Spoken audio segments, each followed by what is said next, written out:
ভারতের বিজেপিকে মেরে কেটে কবর দিতে হবে, বলছেন ভারতের আইনজীবী বাবুলাল।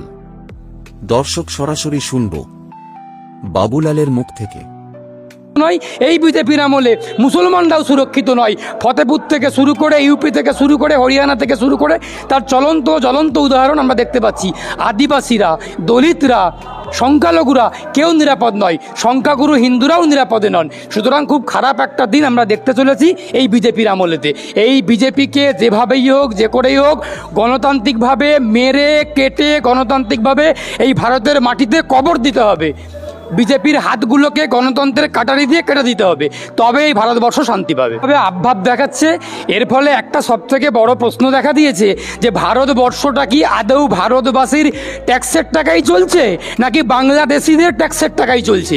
যদি ভারতবাসীর ট্যাক্সের টাকায় ভারত চলে থাকে, তাহলে ভারত সরকারের উচিত ভারতবাসীদের স্বার্থকে রক্ষা করার জন্য ভারতীয়দের দাবি দাওয়াগুলোকে নিয়ে কথা বলা। মণিপুরে তো আমার বোন, আমার মেয়ে, আমার দিদি, আমার মা রক্তাক্ত। মণিপুরের মহিলাদেরকে নগ্ন করে বিজেপির নেতৃত্বে, বিজেপির জোট সরকারের নেতৃত্বাধীন সরকার মণিপুরের মহিলাদেরকে নগ্ন করে তাদের গোপনাঙ্গ কেটে নেওয়া হচ্ছে, যৌনাঙ্গতে আঘাত করা হচ্ছে। কত বড় বর্বরচিত ঘটনা ভারতের মাটিতে ঘটছে। তাহলে কি আমরা ধরে নেব মণিপুরটা ভারতের কোনো রাজ্যই নয়? যদি মণিপুর ভারতের রাজ্য হয়ে থাকে, তাহলে মণিপুর নিয়ে নরেন্দ্র মোদী কেন কোনো কথা বলছেন না?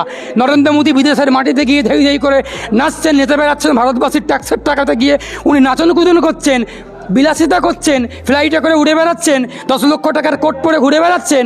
আর মণিপুরের মহিলারা আক্রান্ত হচ্ছেন, মণিপুরের মহিলাদেরকে ধর্ষণ করে খুন করা হচ্ছে। মণিপুরকে নিয়ে না কথা বলে বাংলাদেশকে নিয়ে কথা বলা হচ্ছে। আসলে বাংলাদেশের ঘটনাটাকে, আবারও বলছি, বাংলাদেশের ঘটনাটাকে হাতিয়ার করে বিজেপি ভোটের বৈতরণী পার করার চেষ্টা করছে। ভারতবাসী খুব শুভবুদ্ধি সম্পন্ন মানুষ, ভারতবাসী অত্যন্ত সচেতন, সতর্ক।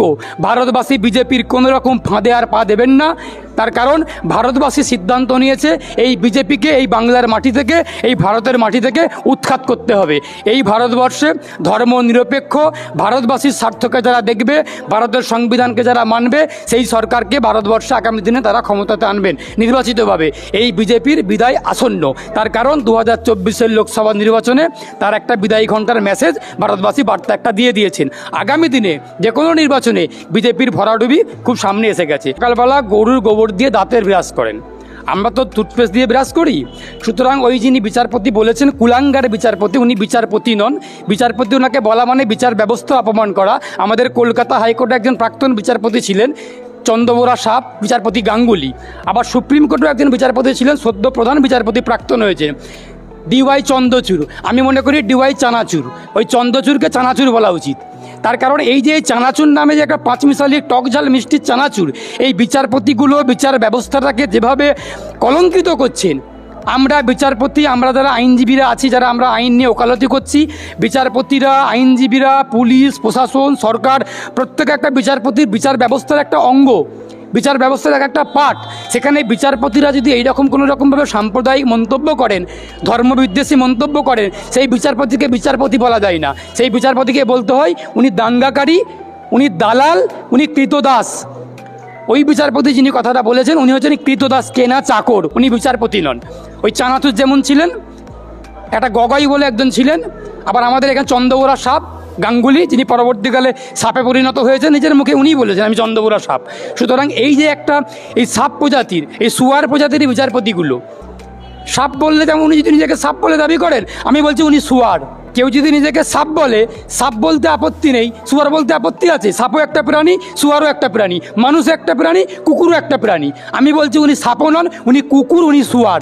যে নিজেকে চন্দ্রবোরা সাপ বলেন গাঙ্গুলি, প্রাক্তন বিচারপতি, আমি বলছি উনি কুকুর, উনি শুয়ার।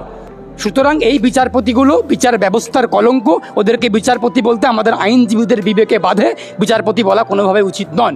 বিচারপতিদের হাজার হাজার বিচারপতি, শয়ে শয়ে বিচারপতি ভারতবর্ষে বর্তমানে আছে, বিভিন্ন হাইকোর্টে আছেন, সুপ্রিম কোর্টে আছেন, তারা বিচারপতি। যেই বিচারপতি বিচার ব্যবস্থার গরিমা, বিচার ব্যবস্থার অহংকারকে মূল্য বোঝে না, যেই বিচারপতিরা বিচার ব্যবস্থার গরিমাকে রক্ষা করতে পারেন না, সংবিধানের মৌলিক নীতিকে রক্ষা করতে পারেন না, সংবিধানের গরিমাকে রক্ষা করতে পারেন না, তাদেরকে বিচারপতি বলা যায় না। তারা বিচার ব্যবস্থার নামে কলঙ্ক, তারা দালাল, তারা কৃতদাস, তারা চাকর, তারা কুকুর। কুণাল ঘোষ কুলাঙ্গার ঘোষ আর শুভেন্দু অধিকারী গরুখেকো শুভেন্দু অধিকারী, আমি ওই দুজনকে নিয়ে আর কোনো কথা তোমার চ্যানেলকে বলবো না। আমার বলতে খুব বিবেকে বাধে, তার কারণ যেই শুভেন্দু অধিকারী দিনের বেলা গোমাংস খান, টিফিনে করে গোমাংস বেঁধে নিয়ে যান বাবার জন্য ভাইয়ের জন্য, সেই ভুয়ো হিন্দু, হিন্দুদের কলঙ্ক, হিন্দুদের শত্রু, তাকে নিয়ে আমি আর কোনো কথা বলবো না। যার গুরুত্ব, যাকে কোনো রকমভাবে গুরুত্ব তার কেন্দ্রীয় নেতৃত্ব বিজেপি দেন না, তাকে নিয়ে আমি আর কোনো কথা